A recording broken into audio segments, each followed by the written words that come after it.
Welcome once again to Really American. I am Michael Hayne. Holy fake news, Batman. You will not believe what Fox News Channel just did. We're learning that former President Trump resorted to crimes in a bid to cling to power after the 2020 election. Oh, excuse me. Fox News, did you seriously just admit that Donald Trump committed a crime? Wow, I didn't think reality was able to infiltrate the Fox News building. That's impressive. Now, it should actually be noted that Neil Cavuto has made some attempts to be fair and balanced, as that network claims to be, as always painfully tried to claim to be.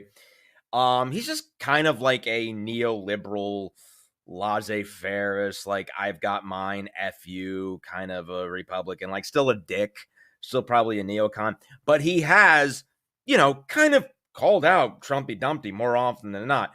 But that this came from Fox News is significant when you consider what they did in 2020. First time we received a behind-the-scenes look at what Fox's top propagandists were really saying once the cameras were turned off. During an early January the 6th hearing, the then committee vice chair Liz Cheney read aloud a series of text messages from top Fox stars to Trump's chief of staff, Mark Meadows, as the deadly insurrection was unfolding. Indeed, according to the records, multiple Fox News hosts knew the president needed to act immediately. They texted Mr. Meadows, and he has turned over those texts. Quote, Mark, the president needs to tell people in the Capitol to go home.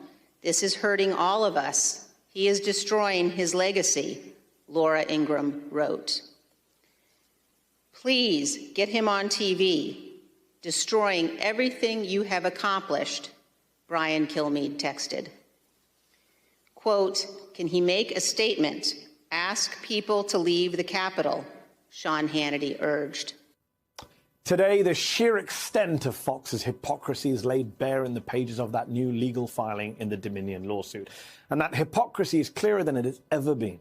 But to understand it, you really need to hear what the stars of the Republican Party, the stars of Fox were saying on TV versus what they were telling each other behind the scenes. Take the 8 p.m. host who is always concerned about conservatives losing their jobs for speaking their minds. Say one wrong thing and you're done. That's called cancel culture. Up next, cancel culture has become a global epidemic. Cancel culture, it is happening everywhere. At some point it will end, and I do think that the people who stood up in the face of it will get the credit they deserve. But as the filing makes clear, Tucker wasn't so concerned with cancel culture when the message contradicted the lies he was spewing on behalf of Donald Trump. When a Fox journalist publicly fact-checked Trump's big lie, the one that the network was pushing, quote, Carlson told Hannity, please get her fired. Seriously, what the F? I'm actually shocked. It needs to stop immediately, like tonight. Trying to get someone fired for tweeting a fact that you don't like? Sounds like cancel culture to me. But it wasn't just Carlson who didn't practice what he preached. Here's Fox host Laura Ingraham platforming the pro-Trump coup lawyer Sidney Powell in the days after the 2020 election. And we should note everything you're going to hear her say is a lie. We have demonstrable statistical and mathematical and computer evidence of hundreds of thousands of votes being injected into the computer systems repeatedly. Oh, the height of irony when you're on the network talking about cancel culture and then that network canceled you. I'm Tucker Carlson. Could I possibly be the world's biggest douchebag liar? I think so. Let me go hang out with my butt buddy Putin.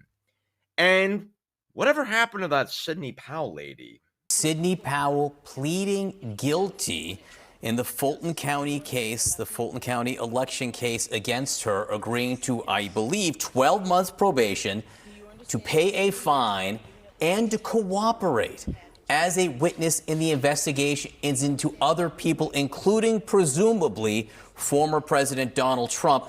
I want to get right. It's almost as if everything Donald Trump touches either turns to shit or goes to prison. And she is cooperating, so who knows what else would arise. Now, MAGA Republicans. Since Fox News, which for the most part, Trump humps, as I like to call it, they Trump hump. Now that they are conceding that a crime was committed and that Donald Trump told you that Republicans, remember he said they were going to steal the 2016 primary for Ted Cruz. That was going to happen. It was supposed to be fraud if Ted Cruz won. So he lied to you, then. Then he said Democrats were going to steal the election if Hillary won. So he wanted you to call it fraud if she won, but somehow with him winning, it was glorious. America's great. Then he told you they would steal it again. He said that the Democrats were going to steal it in 2020. It was this through illegals, which they're trying to do again, somehow thinking that illegal immigrants vote, which is just absurd on so many levels, that they were going to be ballot harvesting. This was 2020. And that Dominion machines and more, they were going to be doing all this. He wanted you to get out there and strongly call it fraud if Biden won. So he lied to you again. He expected to lose every time. And then when he finally did, you all fell for it. Hook, line, and sinker. Every single person, news outlet, understood that Donald Trump lost the 2020 election. Okay? But you still were firmly in the cult. You were just, no way, no way could Donald Trump lose. And even though he's lost his entire life in multiple bankruptcies, but no way could Biden lose to Sleepy Joe. How could he get 80 million votes? He didn't have anybody at the rallies.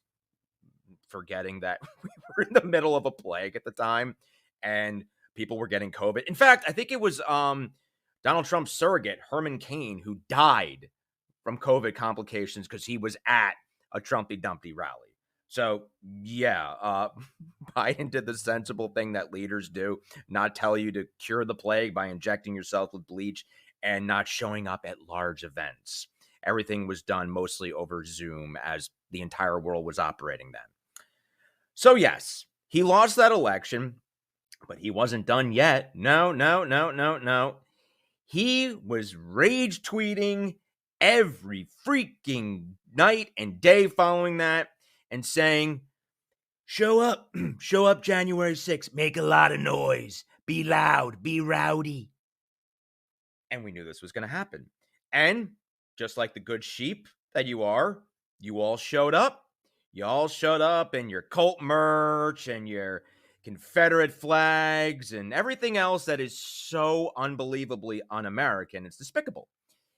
And when Donald Trump, and Giuliani, when they were telling you to march on, fight, they didn't fight. No, Trumpty Dumpty went back to his bunker and hid out. You guys, however, stormed the Capitol, did unthinkable damage, unspeakable acts of wanton violence against cops, which you supposedly love. Back the blue! Didn't do that, resulting in the loss of some of their lives. You wanted to hang Mike Pence for just basically doing what he was constitutionally obliged to, what has happened in our entire democracy. You wanted to hang him, all right? And as a result, many of you were prosecuted and went to jail. But the lies still continued. Trumpy Dumpty still refused to admit that he lost, and he knows he lost. He knows. He said it in private conversations that he lost his thing. He knows. But he never could publicly admit it. And you still supported it. And I had to deal with all of you nonstop on TikTok. And it's probably why I lost my first big account, because I was trying to set the record straight. And I was getting violations doing so. But you still kept it up. You still think it was stolen and that he was cheated. And it didn't quite end there. Because during the vice presidential debate, J.D. Vance had an opportunity to set the record straight and show that he actually is a human being that believes in democracy and the rule of law. And he didn't. He was baited into it, and no. And he denied it still. He just did it in a polite, misleading, disingenuous way. But there you have it. Fox News, a bastion of MAGA Trumpism, is now conceding that Trump committed a crime. Anyway, I am Michael Hayne. This is Really American. Please subscribe to our channel and check me out on my latest TikTok at Mike Hayne Comedian. Talk to you later.